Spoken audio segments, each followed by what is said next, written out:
Arrête ce que tu fais, maintenant. Pose ce que tu portais dans l'esprit, les listes, les inquiétudes, les questions qui tournent. Ce moment n'est pas du contenu de fond. Ce n'est pas une vidéo de plus dans un flux infini. C'est une correspondance adressée à toi, avec ton nom dessus. Tu as porté des prières qui semblaient n'aller nulle part. Tu t'es agenouillé dans des pièces vides. Tu as murmuré des mots vers un plafond qui ne répondait pas, et tu t'es relevé en te demandant si quelque chose avait vraiment traversé. Tu as tenu dans la foi quand le silence ressemblait à un abandon, quand la voix qui devait te guider s'est tue juste au moment où tu en avais le plus besoin. Tu t'es tenu debout là où tout autre se serait effondré. Pas parce que c'était facile, mais parce que quelque chose en toi, quelque chose que tu ne sais pas toujours nommer, n'a pas voulu céder. Tu as passé l'épreuve, élu. Aujourd'hui, quelque chose est arrivé au trône avec ton nom écrit dessus. Quelqu'un que tu n'as peut-être jamais rencontré s'est mis à genoux pour toi, et le ciel a répondu « Je dois te montrer ce qui a été dit. Je dois te montrer ce que cette intercession a libéré. » Parce que ce n'est pas un hasard que tu sois ici. Tu n'es pas arrivé ici à cause d'un algorithme. Tu es arrivé parce que cette lettre a été écrite avec ton nom avant que tu saches que tu en avais besoin. C'est un alignement divin. Et les alignements divins ne se gaspillent pas. Alors laisse-moi t'installer dans ce que tu portes vraiment, pas ce que tu montres aux autres, ce que tu portes seul dans les couches les plus profondes de ta semaine. Il y a quelque chose qui ressemble à cette sensation-là. Tu pries et tu entends le silence. Et dans ce silence, l'interprétation que ton esprit fatigué propose est celle-là. Peut-être que ma voix ne porte pas assez loin. Peut-être que ma foi est trop fragile. Peut-être que je ne compte pas assez dans l'ordre des choses pour que le ciel se détourne un moment vers moi. Ce n'est pas un doute théologique que tu portes, c'est une douleur beaucoup plus intime. La douleur de quelqu'un qui a tout donné dans l'invisible et qui ne sait pas si cela a été reçu. Et cette douleur ne reste pas abstraite. Elle descend dans le concret. L'argent qui part avant d'avoir le temps de souffler. Les décisions que tu repousses encore et encore, parce que tu as trop peur de te tromper sans être guidé. Le sommeil qui ne vient pas à 3 heures du matin, quand ton esprit rejoue les mêmes questions dans la même boucle. Et pendant ce temps-là, tu portes une armure vers les autres. Tu pries pour eux. Tu intercèdes pour eux. Tu es le pilier discret qui tient des vies sans que personne ne sache ton nom dans cet acte. Mais toi, qui intercède pour toi? Qui se met à genoux avec ton prénom dans la bouche? La question ne se tait pas. Elle revient. Elle revient à chaque fois que le silence dure un peu trop longtemps. Je veux que tu saches une chose avant qu'on aille plus loin. Si cette parole arrive comme une confirmation de ce que l'esprit murmurait déjà, laisse un like ici. Ce n'est pas pour l'algorithme, c'est un accord. Un oui prophétique à ce message. Et je prie maintenant que chaque âme qui affirme cette parole aujourd'hui reçoive de la clarté dans les 72 prochaines heures sur le prochain pas à faire. Il y a un chemin qui existe pour ce que tu portes. Pas un chemin de mots de plus. Un chemin en 3 mouvements. Diagnostiquer les brèches là où le silence s'est installé. Apaiser l'âme pour qu'elle puisse à nouveau recevoir. Et poser un protocole quotidien ancré dans la sagesse de Proverbes. Ce chemin s'appelle le Code de Salomon. Il est épinglé dans le premier commentaire. Mais avant qu'on arrive là, laisse-moi te montrer ce que Dieu dit sur ta solitude. Il y a un homme dans la Bible qui était convaincu d'être le dernier, un prophète. Il venait de faire descendre le feu du ciel.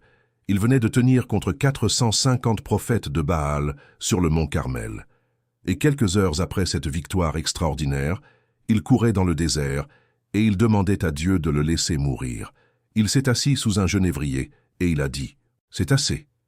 Maintenant, Éternel, prends mon âme, car je ne suis pas meilleur que mes pères. » Élie, le prophète de feu, avait touché le fond, non pas dans la défaite, mais après la victoire. C'est là que l'épuisement spirituel frappe le plus silencieusement. Quand on vient de se surpasser pour Dieu et que personne n'a vu le coup. Et qu'est-ce que Dieu a fait? Il n'a pas exhorté. Il n'a pas corrigé. Il n'a pas expliqué pourquoi Élie avait tort de se décourager. Un ange est venu le toucher et lui a dit « Lève-toi et mange, car le chemin est trop long pour toi. » Avant toute parole de force, avant tout rappel de la mission, il y a eu un geste de soin, de la nourriture, du repos, un toucher personnel. Dieu est venu dans la caverne non pas pour en sortir Élie de force, mais pour lui dire « Je suis là ». Et tu n'es pas seul là-dedans. C'est ça. La lettre avec ton nom dessus. Ce n'est pas un message collectif distribué à des milliers. C'est un toucher personnel dans ta caverne exacte. Alors parle-moi du silence de Dieu, parce que c'est là que tout se joue. L'interprétation par défaut du silence divin, quand on est épuisé, c'est l'abandon. Mais l'Écriture propose une lecture radicalement différente. Élie, dans la caverne, n'était pas puni. Il était préparé. Ce que Dieu faisait dans le silence, ce qu'il fait dans ton silence, c'est un positionnement. Ce n'est pas une absence, c'est une gestation. Et même dans les moments où tu ne sentais plus rien, quelque chose d'autre se passait dont tu n'avais pas conscience. Romains 8, 26 dit ceci. De même aussi l'Esprit nous aide dans notre faiblesse, car nous ne savons pas ce qu'il nous convient de demander dans nos prières, mais l'Esprit lui-même intercède par des soupirs inexprimables. Et celui qui sonde les cœurs connaît quelle est la pensée de l'Esprit, parce que c'est selon Dieu qu'il intercède en faveur des saints. Tu n'étais pas seul dans tes prières. Tu ne l'as jamais été. Dans les moments où les mots ne venaient pas, où tu ne savais plus quoi demander, l'Esprit lui-même portait ce que tu n'arrivais pas à formuler. Tu avais une intercession que tu ne pouvais pas entendre, et elle était entendue. Et puis il y a cette parole qu'Exode 33, 17, donne à Moïse au cœur d'une crise d'identité du peuple entier. Dieu dit à Moïse, « J'exaucerai encore cette demande, car tu as trouvé grâce à mes yeux et je te connais par ton nom. » Par ton nom, pas par ta catégorie, pas par ton niveau de foi ou par la régularité de tes prières. Par ton nom. Il y a une connaissance de toi qui précède toute performance spirituelle.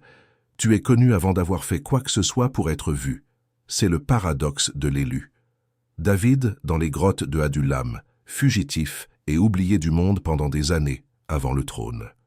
Joseph en prison égyptienne, trahi par ses propres frères, sans calendrier de libération visible. Élie dans la caverne, convaincu d'être le seul. L'invisibilité n'est pas le signe que Dieu t'a oublié. L'invisibilité est le coût de l'entraînement. Les saisons où tu portais ta foi, seul, sans témoin humain, ce n'était pas du temps perdu, c'était de la formation. Et maintenant, il y a un outil que je veux te donner. Pas une théorie de plus, une pratique. Psaume 37, versets 5 à 7.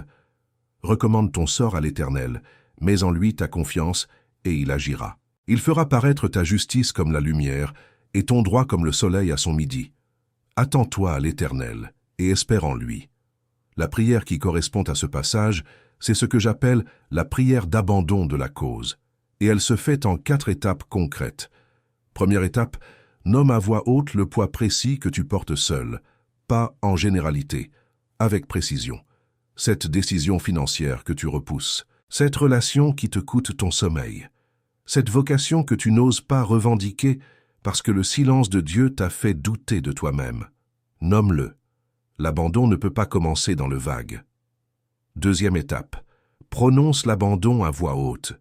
Une phrase simple suffit. Seigneur, je te remets cela. Je ne le porte plus comme si tout dépendait de moi seul. Je te fais confiance avec ce que je ne peux pas résoudre. Dis-le à voix haute.